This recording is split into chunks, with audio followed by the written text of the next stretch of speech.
6 polisi tembak 5 WNI diadili, Prabowo kawal 3 WNI diperiksa polisi Malaysia, kirim tim pengacara.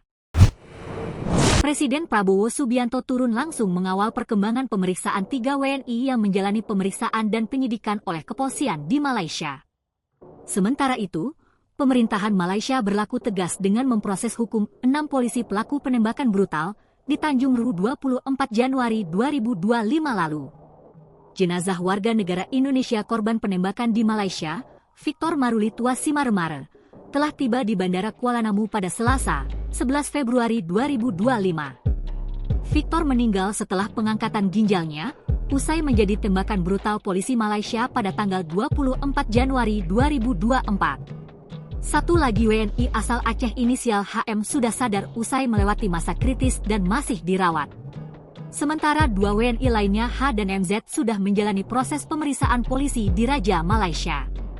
Judan Nugraha Direktur Perlindungan WNI, PWNI, Kementerian Luar Negeri saat mengantar jenazah korban Victor di Terminal Kargo Bandara Kuala Namu, Selasa, 11 Februari 2025, mengatakan H dan MZ didampingi kuasa hukum.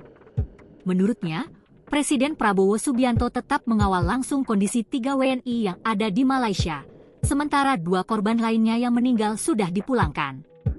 Jadi, untuk 3 lainnya, 2 inisial H, MZ saat ini sudah dinyatakan sembuh dan saat ini sedang menjalani proses pemeriksaan yang dilakukan oleh polis di Raja Malaysia, kata.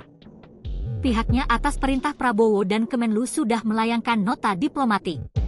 Termasuk apakah tindakan yang dilakukan APMM sudah sesuai prosedur ataukah ada kemungkinan penggunaan kekuatan yang berlebihan sehingga timbul jatuh korban jiwa, ujar Juda.